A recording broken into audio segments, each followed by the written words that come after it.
And joining us right now, live from Brazil, is from ESPN, Jeff Carlisle. Jeff, welcome again, my friend. Anthony, good to hear your voice, man. How are you? I couldn't be better. Pleasure to have you on again, Jeff. Jeff, just before we dissect this final coming up, I want to get your personal feelings and a day in the life of Jeff Carlisle at the World Cup in Brazil. Has it been everything you expected? How has the atmosphere been? How has FIFA treated yourself and the media there, and also the local people? It's been great. Certainly, comparing it to South Africa, for me, a lot more relaxed atmosphere. In South Africa, there were a lot of security concerns, and certainly that was also the case here a little bit. But just the people have been great. It's been you're able to go out of your hotel at night and take in a restaurant or whatever. In terms of the organization, we like to criticize FIFA for a lot of things, and certainly the cost of the stadiums is something that's going to stick with people. But in terms of getting me to where I needed to go and just the professionalism of everyone involved at the stadiums, it's been very good. I mean, I really can't complain too much. It's been great. Jeff, we heard last year at the Confederations Cup, the lead up to this World Cup, that there would be a ton of riots, there'd be protests, there'd be all sorts of issues. But I got to be honest, Jeff, I hardly heard anything. You're there, right on the ground. Have you witnessed or seen anything of the sort? I haven't. I've not been in Rio very much, though, and I wasn't in Sao Paulo very much either. Just at the very beginning, I was in Sao Paulo, so I feel like I've been to just about every other city or every other venue. But I haven't seen much in the way of protests. There was one that I saw in Fortaleza, as I was coming into the stadium at one point. But they were, there's like a 1 kilometer perimeter that the police have set up around each of the stadiums. And they've really had the security down tight. To get through that, you've got to show that you've got a ticket. That you're some kind of credential that you're supposed to be there. In terms of anything getting violent, I haven't seen anything like that. But again, that's with the caveat that I wasn't in Rio very much and not in Sao Paulo very much either. Jeff, to me, aside from the Brazil-Chile game, USA-Belgium game in the knockout stages, I was more impressed with the group stages and some of the games there that brought us so much excitement. I don't know about you, but I have a bad taste in my mouth aside from those two matchups that we really haven't seen the best of some of these nations in the knockout stages. Your thoughts? Yeah, I would agree. I mean, it seemed like once the knockout stages began, there was a lot more caution, a lot more, a lot of cagey play, if you will. Teams not wanting to make a mistake. Very conservative tactically. Certainly we saw that in the Argentina-Netherlands game, and it was no one really wanted to take too many risks. Obviously, the polar opposite to that was Germany. Not that they were necessarily taking a ton of risks, but they just punished an awful lot of Brazilian mistakes, and it really kind of exploited some weaknesses on Brazil's left-hand side there. But yeah, I've been a little disappointed as well. I mean, Lionel Messi really never got going in that semifinal the other night. Same thing for Arjen Robben, although he started to shake loose a little bit late. You saw that, somewhat late in the game. It seemed like any time a Dutch player broke through, Javier Mascherano was there to kind of snuff things out. He was fantastic in that game, I thought. So, it's also a case, I think, the best teams in this tournament usually have the best defenses, and I think in some instances it's a case of those really sharp, organized defenses carrying the day. Jeff, let's talk about Mascherano. I thought he was the man of the match yesterday, but to me, I was concerned for him. I was concerned after he took that serious knock. Let's be honest. I think we all believe that he got concussed, and he had a concussion there, and to me, he shouldn't have continued on to play. And that, to me, is scary that FIFA hasn't addressed this as they've done in NHL and hockey, where the player must go to the quiet room and a doctor, which is not aligned with any of the teams, calls the shots if the player is allowed to go back in. Do you believe in future World Cups or Gold Cups or Euro Cups that this needs to happen, Jeff? Absolutely. Sometimes you need to save the player from themselves. And there was another incident also later on involving Zabaleta of Argentina. I mean, he took a pretty, took a shoulder to the chin, it looked like, and then his head hit the ground, with a lot of intensity and contact. So, but yeah, I think, before this next World Cup, and like you suggested, even ahead of the Euros, I think, FIFA and UEFA and the other confederations, really they need to put some protocols in place to say, hey, if this happens, this is what needs to be done. These are the steps that need to be followed.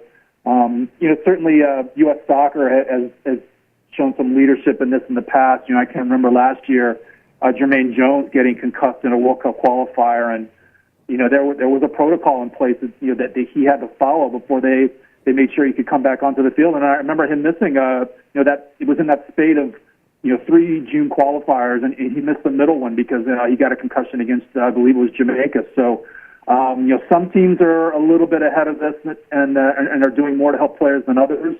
But I think certainly by the next major championship for UEFA or the next World Cup for FIFA, that these steps definitely need to be put in. Jeff, if I'm a German fan, I'm a little concerned. I'm happy to get to the final the way they had dismantled Brazil like never ever before, and I don't think we'll ever see that again. But I would have rather gone into the final in beating a Brazil team with Neymar and Thiago Silva and eking out a 1-0 victory or a 2-1 victory where it was blood, sweat, and tears out there. This, to me, this victory that they had over Brazil really leaves still a lot of questions answered. Can they, dig out a 1-0 victory? Can they win in a shootout?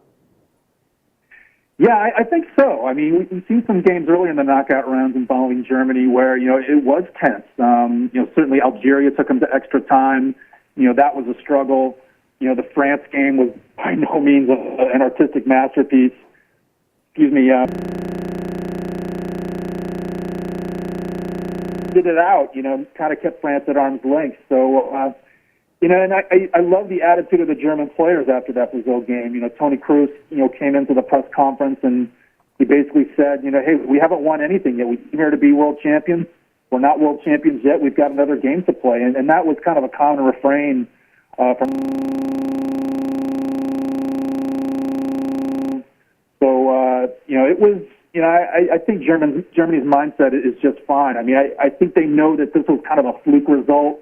Just one of those days where everything went right for them, and they know that they're not going to get a similar type of situation in the final, especially against an Argentina side that, while they don't look great in attack, certainly they've been defending exceptionally well. So I think Germany's well aware of the kind of game that's going to be in store for them. Jeff, just before we get your prediction and we let you go, how is the mood now in Brazil? What are the fans saying? Do they want a soccer inquiry into what took place? I was reading today that Neymar's agent ripped into Scolari, not only as a coach, but personally as well. And all sorts of people are taking at David Luiz by bringing on the jersey of Neymar, and on and on and on. You're there. What are you hearing? What are you seeing? What's going on in regards to now seeing that Argentina's in the final and Brazil not?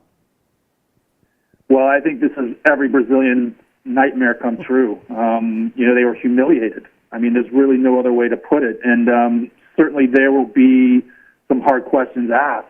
Some people were asking for Scolari to resign and not manage the third place game. I think he quite rightly, stood up for himself. I mean, he's still the coach. I mean, obviously he's going to have to live with his decisions and that result for a long, long time. But he was hired to do a job. So, if I were him, I would do the exact same thing. But there is a lot of anger. There is a lot of frustration. I think one good thing that might come out of this for Brazilian football is they might start taking some hard looks at how the game is structured, how these championships are run. Obviously they've got the state championship for one part of the year, and then the Serie A operates for another part of the year, and that's it's kind of tough to break away from that. But I do think it's suboptimal in terms of developing players. And there's been talk that a lot of the smaller teams in these state championships, they need their own league so that these guys are playing for more than 4 or 5 months a year. So if it means that some of these institutional problems can be looked at in terms of Brazil football, then who knows? Maybe some good will come out of it. But right now, there's a ton of anger, a ton of frustration. They've never really experienced this before. They've had tough losses before, but never really been humiliated. And that's, we'll see what comes out of that. Very quickly, you did a wonderful piece in regards to CONCACAF President Jeffrey Webb and CONCACAF. I got to tell you, he must be walking proud now. I've spoken to the CSA president, who is a friend, Victor Montagliani. He's ecstatic the way CONCACAF has represented itself. I'm pretty sure Sunil Gulati is over the moon. Has the rest of the world now, Jeff, taken a CONCACAF for serious? I remember talking to you when the draw took place and to others, and I still believe this in my heart of hearts, that the USA or Mexico can really contend in the next couple World Cups for a Final Four spot, and who knows, maybe win it all. Do people now believe that down there? Well, I think there's more respect, but other CONCACAF teams have gotten to the quarterfinals besides Costa Rica. I mean, Mexico has been there a couple times. Granted, if I'm not mistaken, both those occasions they hosted.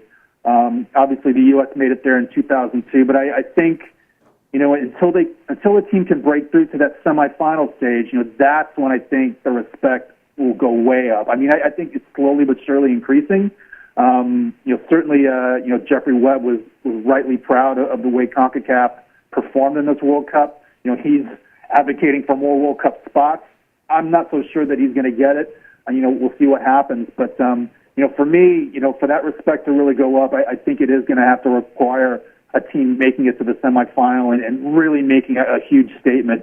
It's getting better, in terms of, the way people look at CONCACAF, but I still think there's a ways to go. And what are the keys leading up to this match on Sunday, Germany and Argentina, in your mind, Jeff? Is it Messi and Messi alone that's going to have to put this nation on his back? Is it Muller? Is it Lamb playing the way he's played consistently? Or is it going to come down to a shootout? Are you talking a penalty shootout? Or penalty shootout, yep. A wide open game. I don't think it's going to be a wide open game. I think Argentina will make sure of that. One interesting thing that Germany obviously did against Brazil was they pushed Sami Khedira a little higher alongside Toni Kroos. And obviously Mascherano means so much to that Argentina side. I mean, obviously Lucas Biglia, helped out a bit as well. But it's going to be interesting to see if they try to overload, Argentina's midfield in the same way they did Brazil. Obviously, Germany is a lot more disciplined. Obviously Argentina is a lot more disciplined defensively than Brazil is. But it's going to be interesting from that standpoint to see how Germany approaches this. And it's also going to be fascinating to see if Argentina can take advantage of some of the lack of foot speed in the back for Germany. Certainly Germany had some problems with some balls over the top early on. I think that's where Brazil really missed Neymar. Just putting that fear factor in the German defense. I'm not so sure that Argentina's really got that speed merchant. I mean, Aguero is quick, but certainly not a burner in my opinion. Is the loss of Di Maria, Jeff, going to play a big part in this game Sunday? Yeah, I think so. I mean, he was kind of the X factor, I think, early on. He was the other guy that teams had to fear. So, it's not looking good. I mean, we've already seen one miracle with Nigel de Jong coming back after a muscle injury when no one thought he could. So, we'll see what transpires in the next few days. But if it is, likely that Di Maria can't go, then that's a huge loss for Argentina, no question. Jeff, I need a prediction. Who will come out winner World Cup 14 in your mind? Germany, 2-1. Wow, unbelievable. Jeff, listen, great of you to join us again. Have a safe trip back home. We really appreciate you joining us, and you did a wonderful piece there about CONCACAF wanting more World Cup spots. I would ask everyone to go to the ESPN site and read that. It's a wonderful piece. And again, Jeff, really appreciate you joining us, and have a safe trip back home, my friend. Hey, appreciate it. Anytime, man. Take care.